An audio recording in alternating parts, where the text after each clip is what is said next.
The views and opinions expressed in the following program are those of the participants and do not necessarily reflect those of KSMQ Public Service Media Incorporated or its assigns. Hello, I'm Eric Olson. On today's On Cue, we'll explore the impact of childhood trauma on future lives. Vanda and Veronica are two journalists from Slovakia and the Czech Republic who are touring Minnesota, and they've included a stop at KSMQ to talk a little shop. And Mary Anne Wolesky shares a new idea circulating in the Vision 2020 project about the Austin Utilities Building. Stay with us. On Cue is next.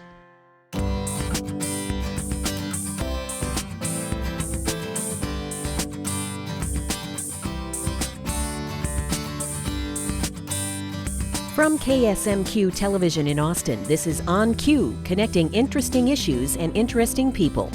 On Cue. The Centers for Disease Control's Adverse Childhood Experiences Study, ACEs, uncovered a link between childhood trauma and chronic diseases.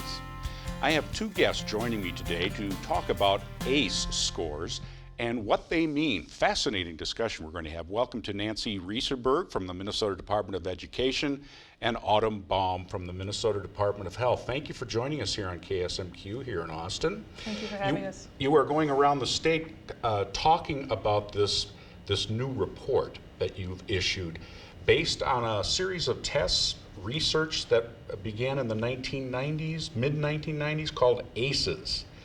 And what I understand it to mean is that from young people, we can understand a little more based on the questions we ask, what might happen to them later in life from a disease perspective. Yeah.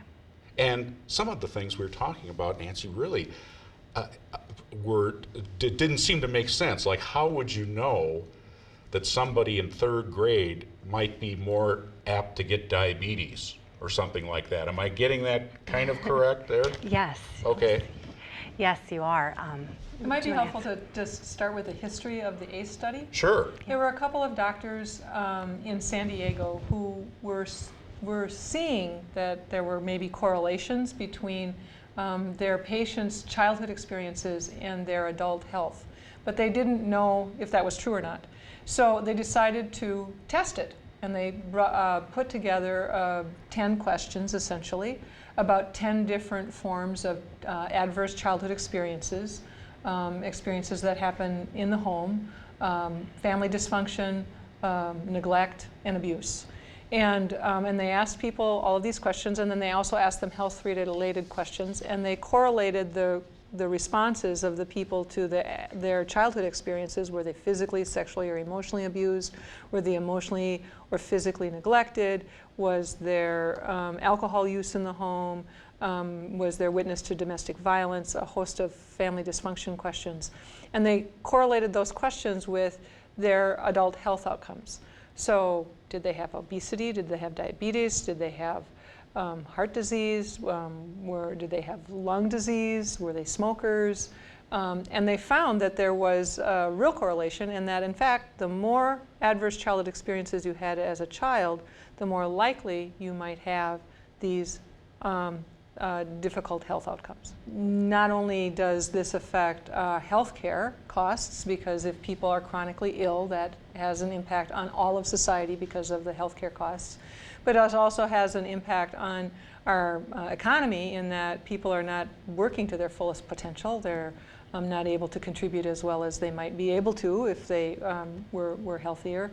It has an impact on schools because adverse childhood experiences actually can change the structure of the brain and make it more difficult for children to learn things like mathematics or reading or to have impulse control. And abuse at different times can have different effects on kids. And so that has an impact on whether or not they're able to function well in an environment like the school. What age groups are we talking about where the correlation seems strongest? Well, the ACE study doesn't look at that specifically. They look at a general age from 0 to 18. Okay. We know, though, from the brain science research that the trauma occurring in the first years of life, and I think early adolescence is another sort of vulnerable period, have more impact on those the health and well-being of those persons in adulthood. So for instance, to give an example, if a child experiences maltreatment from 0 to 3, or sexual abuse from 0 to 5, that results in them having an excessive amount of cortisol, which is one of the hormones in the body, and that continuous drip of cortisol can actually kill the seedling cells in the amygdala, the granule cells. Those cells are called seedling cells because they actually don't start to do their job until puberty. So you might not see the impact of that until kids, 9 or 13 years later. So this is quite a shift. You had this conference. I don't know if it was the first time you've been down here to talk about this, but you had folks from law enforcement and the healthcare community, education community. Is this going to change, do you think, how people do their jobs? For instance, how police interact with adults, young people, or teachers in the classroom? Might there be a way to head off these possibilities? Well, I'll give an example from education. Autumn can do public health. For instance, today, one of the examples that was given about one of the initiatives that Mauer Moves has is to take 5. And so this is a standard sort of directive for a whole host of things that are really stress reduction activities. So a teacher, knowing that a child is acting out, but that there may be a reason for that is not readily apparent to them, if she takes 5, counts to 5, and then thinks about, well, what is one thing I like about this kid? That's going to change the way in which she responds to that child, which is a good thing because the child's behavior is probably not something that they have a lot of control over. They're simply using a behavior that they learned in a world that was not very safe and secure, that was maybe confused and disruptive. And they're using that behavior in an environment where it doesn't fit. Their behavior is adaptive to the environment that they came from, but it just doesn't fit here. So to shame that child or to say that, what's wrong with you, is really unfair because the child's just behaving in a way that they had learned. But if the teacher is able to take 5, take a deep breath, show the child that they're taking a deep breath, teaching the child a little bit of stress reduction themselves, and then ask the question either in her mind or out loud, you don't usually act that way. What happened today that you would be so disruptive? Would make it easier for that child to calm down, make it easier for everybody in the class to know that this is a safe place. So yes, there are some very simple things that people can do that can help based on this information that will give them another reason why this is a good way to behave. From the health standpoint. Sure. Well, also just from the larger picture standpoint, the ACE study really is a call for action for communities to better collaborate with each other. And the reason for that is because we know from evidence from Washington State, communities who are better connected to each other, where education is regularly meeting with juvenile justice, who is regularly meeting with public health, that when these communities are talking to each other, there are fewer ACEs in those communities. Those communities do a better job of protecting children and also buffering children from the effects of ACEs. So that's from a public health perspective. That is why the Department of Health and the commissioners and assistant commissioners of health are so interested in using the ACEs as a platform for how we can better be working together on behalf of our children and our families. There's also a resilience questionnaire as part of this. Can you explain what that is all about? There's a series of questions, 10 questions. Yes. So resilience is the idea of why some children who have had adverse childhood experiences or trauma still turn out okay. It's the answer for that. So Washington State, in particular Walla Walla County, I believe, has used this resilience question in addition to their ACE questions as a kind of way of getting a score for both, so that you might have a lot of ACEs, but if you have a really high resilience score, the two balance each other out. Here's one: I believe my father loved me when I was little. Definitely true all the way to definitely not true. When I was little, other people helped my mother and father take care of me, and they seemed to love me. That's a very powerful message. It's when you have inappropriate behavior or abusive behavior and you're really confused as to whether or not somebody loved you, that makes it that much harder. So I think we can all think about people where, yeah, I knew though. My dad was doing the best he could. It was hard for him because he had these other experiences, but I knew he was doing the best he could. Nancy Riestenberg from the Minnesota Department of Education, thank you very much. You're welcome. And Autumn Baum from the Minnesota Department of Health. You're welcome. Wonderful to meet you both. Stay with us. We'll be right back after this.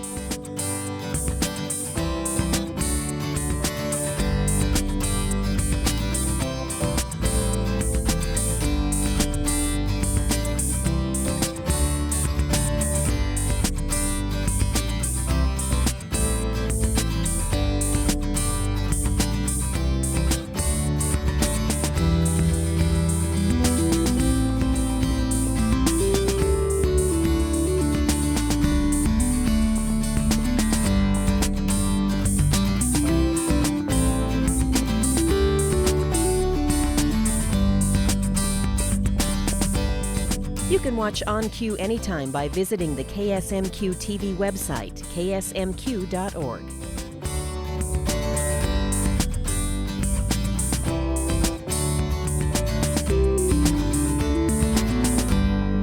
And welcome back to On Cue. I'm Eric Olson, President and CEO of KSMQ Public Television. Glad you're with us. We'll have our Vision 2020 update in just a couple of minutes, but right now we have some special guests, some visitors from the Czech Republic, journalists who have been in Minnesota for the last month, and they're wrapping up their tour in southeastern Minnesota, southern Minnesota, and they've been in Austin. They're staying in Albert Lea for 3 nights, and they're checking out the media facilities in many of the cities and communities around our area. And we have 2 representatives from the Czech group, Vanda Kasova and Veronika Svetková.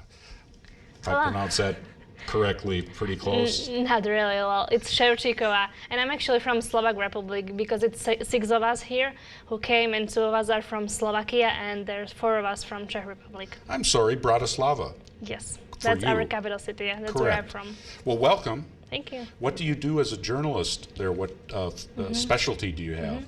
I work as a print reporter in nationwide newspaper. It's a daily newspaper, and I cover political events. All right. And Vanda, what about you? I'm TV reporter. I work for Nationwide TV, and I cover economic topics because I'm graduated in economics. Do you decide what stories you're going to do, or how do you hear things, or how does it work? Both kind. We have a meeting at 9:20 in the morning, and then we discuss what to do the day. So even I can bring the topic, or my boss will tell me what to do the day. It varies, really. It depends. Okay. If there is some big economic event, of course, I'm going there. Sure. So during the debt crisis, I suppose, that was happening in Europe, and it's still happening in our country, you were very busy. Yeah, unfortunately we are. Is that still a very big topic in your country? Of course it is. Unemployment rates, GDP, all the stuff. I do microeconomics, so it's my field, really, the crisis and the stuff. So we are very busy.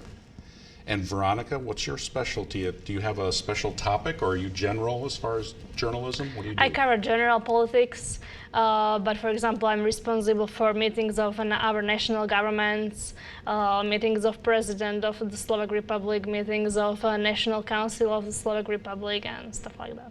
Do people still read printed papers, or are they switching over to the internet? They still do, but as everywhere, still less and less people are reading newspapers, and most of them goes online, but they still like newspapers. It's still better to hold something in your hands and to read it. Yeah, I think so too. Do people from overseas or other parts of the world access your content, and do they pay for it, or is there a way that your paper receives some kind of, that's the big question for all of newspapers and television, is how do we get paid basically for our online content, which costs a lot of money to produce? Well, especially on our website, it's not like that. Maybe there are just some articles which are closed, which you have to pay for if you want to read it. And it's not like this. For example, there's just a very small fee. It is like $4, I would say, monthly. Oh, so you have paywalls, what they call paywall. Yeah, we have, but just only some websites are involved into this project. That's very... Our is, but just very, very small articles are... That's a great idea. I mean, that's a cutting edge. It's been should we or shouldn't we with regard to paywalls. A former employer of mine is Gannett Corporation. They're a large newspaper chain, and they tried paywalls, and it fizzled. People just stopped looking at their websites and went elsewhere. They had to change. What about the television picture? How is your broadcast funded? We are a completely different situation because we are public TV, broadcasting only news. And so there is a special tax. Every viewer has to pay the amount of money every month for broadcasting that I do. So it's a slightly different situation, of course, in commercial TVs. They have a lot of commercials, much more than we do. We are not allowed to take commercials at all, or at least not at a news channel. We have 3 more channels that are out, but still. So do you, does your news still have to cover all that drastic entertainment news, Tom Cruise, all that junk, all the celebrity gossip, or do you get to cover real news? We try to do real news. Yeah, we do real news. That would be really refreshing. I'll tell you what, that's a big problem, is picking what to cover. Have you noticed that in watching the television here in the States since you've been here? Yes, I've noticed, and I've noticed lots of commercials. I mean, we have a law that says that you cannot take more than 5 minutes every 20 minutes of broadcasting, of commercials. So there's no way that in the middle of a show of news would be a commercial.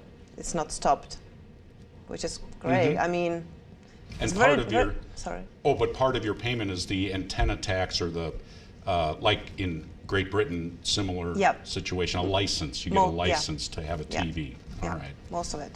And how do you find the culture here in Minnesota? Has it been a different experience than, say, when you were in Pennsylvania or elsewhere in our country, about the people that you've come across, met? I don't see any big differences. But the thing is that, of course, when you're in California, there are beaches, so people go surfing every day or swimming. And here it is not like that. You go on a lake somewhere for a boat or something like this. And so far I saw only huge cities like Los Angeles or New York, where there's a really busy life. And here in Minnesota, we see also small towns as Waseca or Owatonna and Austin, where it's a calm life. People know each other, and that's nice.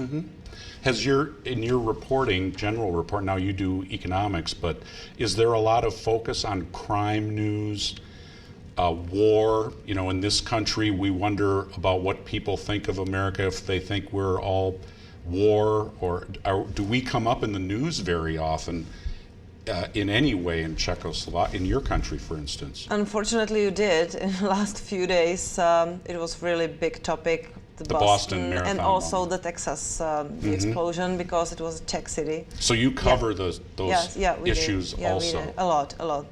They got a lot of attention because it's important. And in your country, is there a lot of talk about national security within your own borders? Is that much of a story? Well, as we are part of European Union, we have like common rules for army and for defense as a whole European continent. So it's much of part of it. So we do a lot of stuff about it. As well, terrorism? What about that? Have you had any of that? No, we have been pretty safe. But you know, it happened in London, in Spain. We've seen it. So, I mean. Who knows? Now your trip is sponsored, or you're here with Rotary Club, and one of my fellow members, Scott Anderson, is toting you around the area down here. How did you find out about this opportunity? How did you get here? Well, it is usually offered by some Rotary member to some journalist or to somebody who know. And so then you have to fill an application to go for an interview, and after that you're chosen. And for me it was a coincidence, because one Rotary member, he offered it to my colleague, but she couldn't go. So she asked me if I want to apply, so I did, and I was chosen. Hey, wonderful. So your other trips were not Were they part of Rotary also, the Hawaii trip? And No. oh, that was different. I'm not sure, but I think you can be only once in a life, And this maybe. GSC program, on this which program, is for yeah. young professionals, whoever they are, not only journalists, but also all the other vocations. And are you filing stories at all while you're here? Are you writing stories or not? No, we don't have to write a story for our newspaper or for our television, but all of us, we write every day or every second day a blog about what we experienced, what we saw, and we have our own website where is this blog published, so everybody in Czech Republic and in Slovakia can read it. Nice. Well, congratulations on your journalistic success. It's wonderful to see young folks telling good stories and being reporters, journalists. That's just wonderful to see. I want to say again that your organization, you're here, it's called the Group Study Exchange, Minnesota and Wisconsin. So were you in Wisconsin too? Yeah, we went there for 6 hours. Well, that's about all the time you need to spend over in Wisconsin. Don't be mean. Well, I guess we have some viewers in La Crosse, so except for La Crosse, the rest of the states have that. Anyway, sponsored by Rotary International, and a wonderful program. And thanks for educating us about your work and your travels. Thank you. Thank you for inviting us. You bet. And we're going to be right back with our Vision 2020 update. Don't go away. Queue up your own comments for On Cue and send them to us at onq@ksmq.org.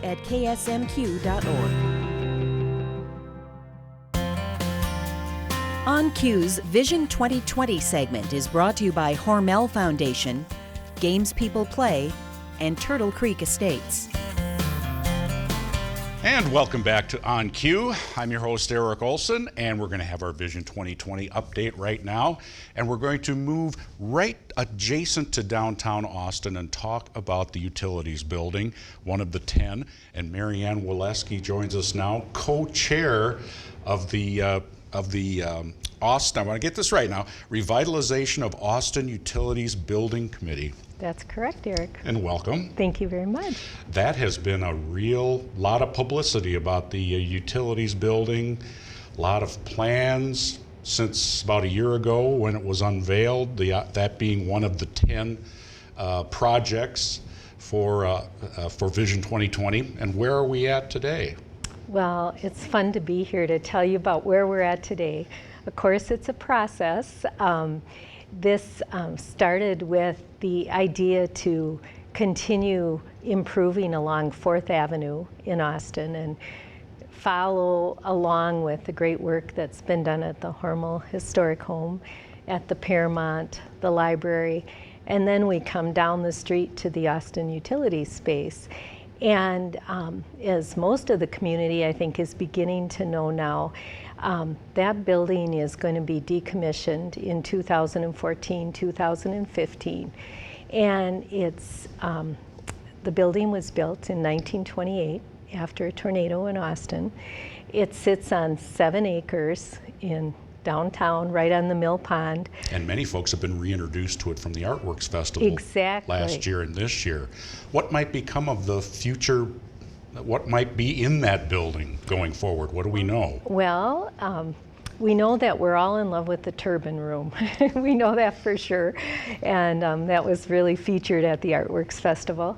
But right now we're in the process of doing a lot of feasibility studies on the property. We're meeting with the State Historical Preservation Office and talking with them about the project and the conditions of historical significance that we might need to document to determine that.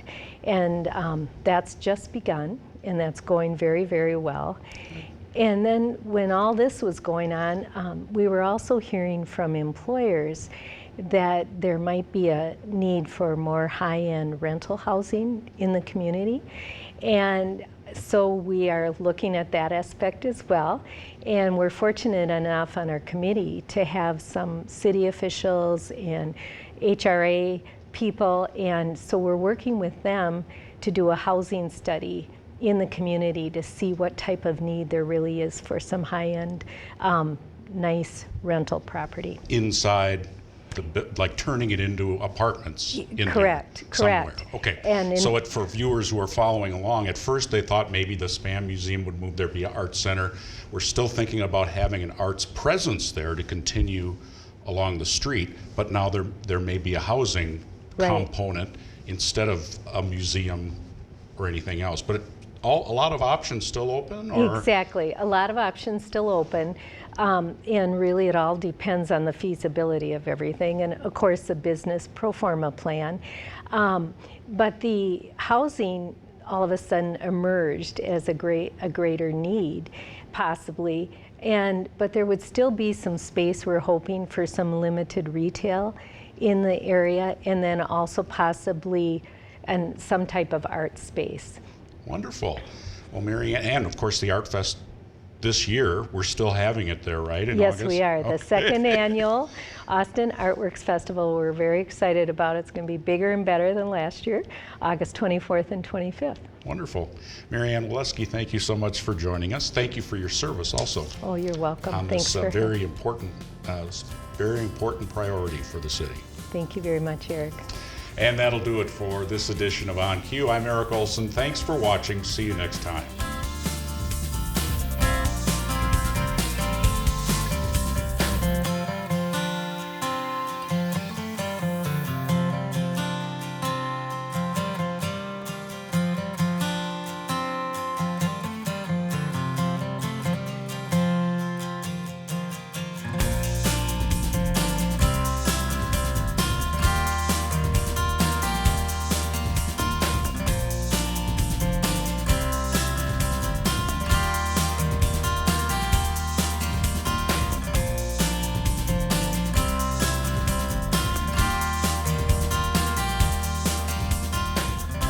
On Cue is a production of KSMQ Television in Austin, nonprofit public television.